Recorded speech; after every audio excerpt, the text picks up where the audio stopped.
I'm Napoleon Hill, and I've spent a lifetime studying the psychology of success, diving deep into the mental frameworks that separate those who crumble from those who conquer.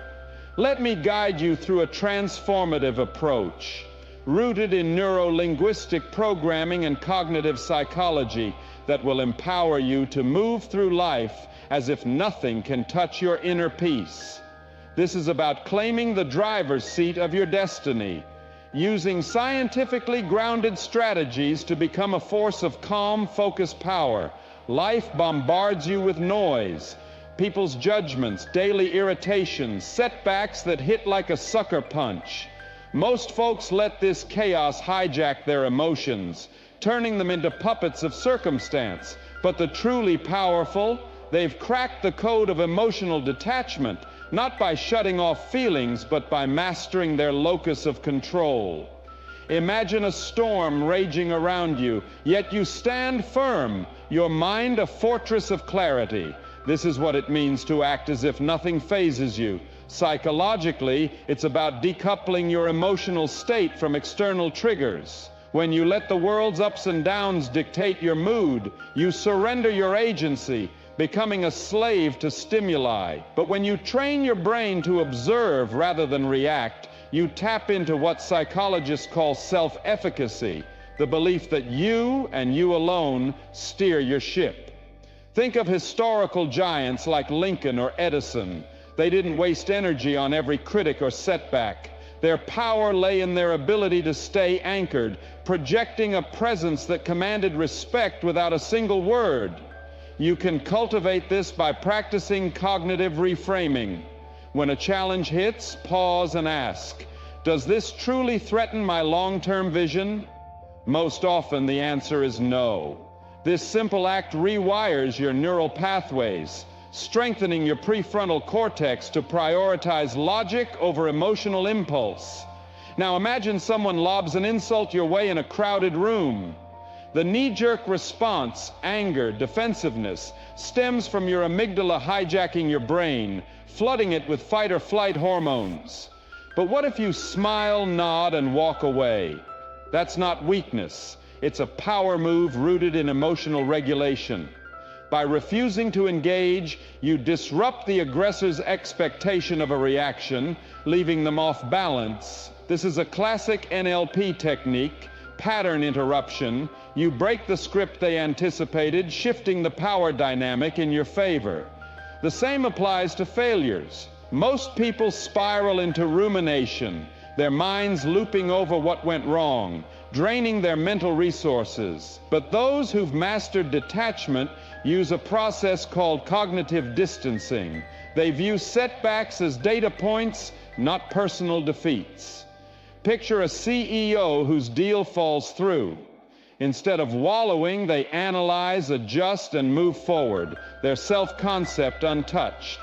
You can train this habit daily. When frustration bubbles up, take a breath, count to 5, and ask, what can I learn here? This builds what psychologists call resilience, fortifying your mind against life's inevitable blows. Visualization is another cornerstone. Your subconscious doesn't distinguish between a vividly imagined scenario and reality, a principle central to NLP. Close your eyes and see yourself gliding through chaos, unruffled in control.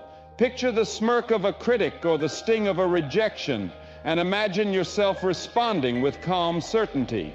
This mental rehearsal, called guided imagery, programs your brain to default to composure when the real moment hits.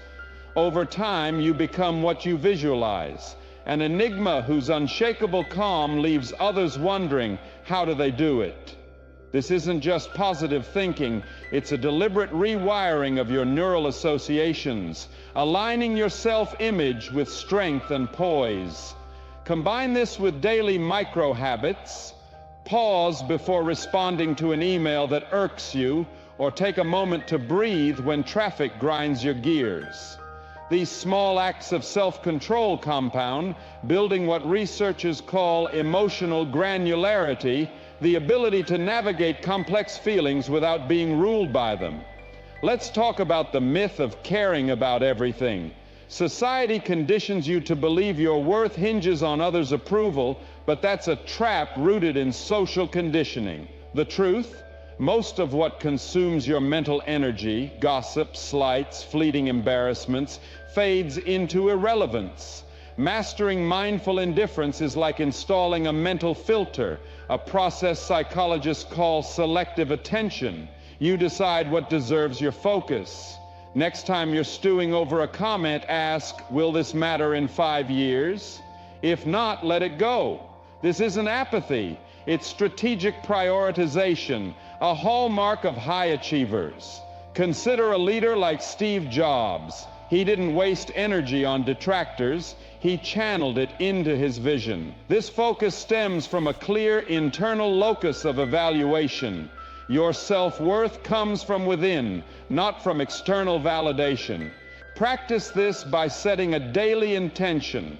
I choose to invest my energy in what aligns with my purpose. Over time, this rewires your brain to dismiss trivial noise, freeing up cognitive bandwidth for what truly drives you. Criticism is another test of your mental fortress. Most people take it personally, letting it pierce their self-esteem. But criticism is just data, sometimes useful, sometimes noise.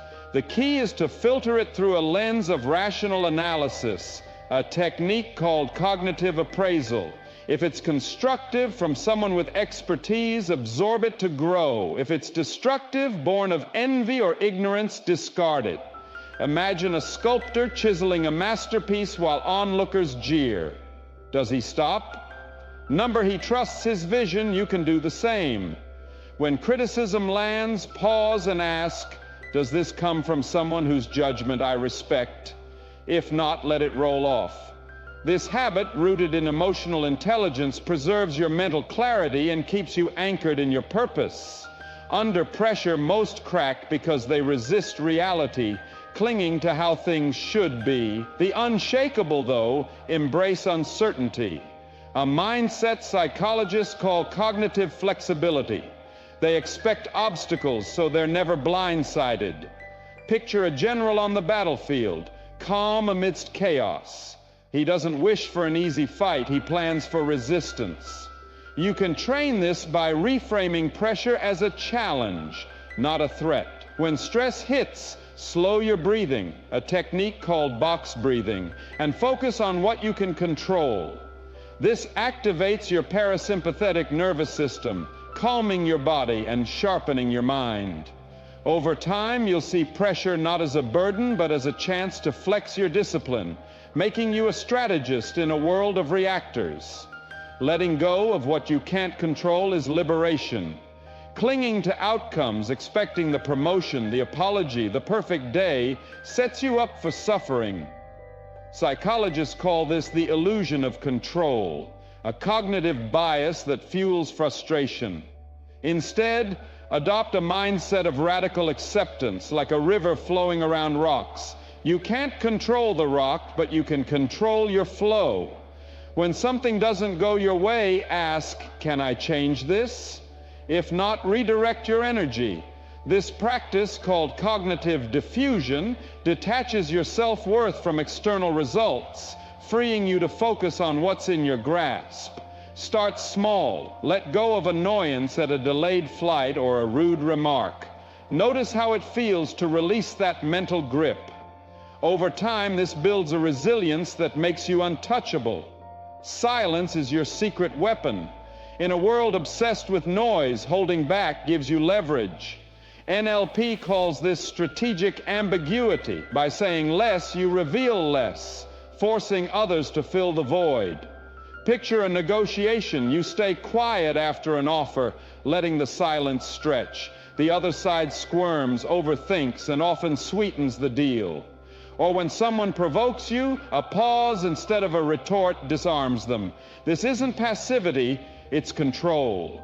Practice restraint in conversations. Listen twice as much as you speak. Observe body language, tone, hesitations. You'll gather insights while others expose their cards.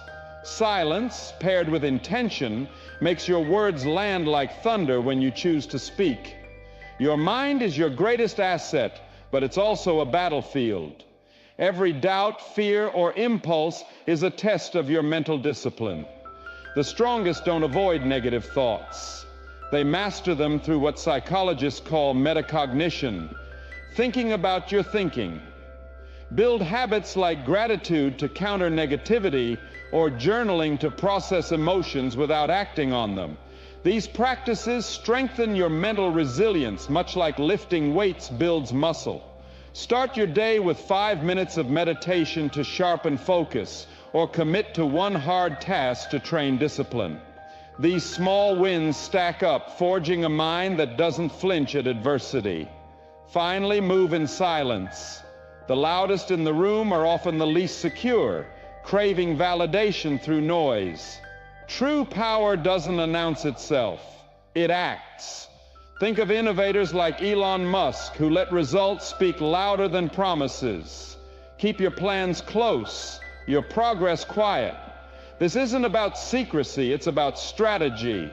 When you don't broadcast your moves, you avoid resistance and build momentum unnoticed. Let success be your megaphone. The less you seek approval, the more you'll command respect. People will marvel at your composure, your focus, your ability to rise above the fray, and you'll know the secret. You've trained your mind to be a fortress, untouched by the world's chaos, driven by a purpose only you define.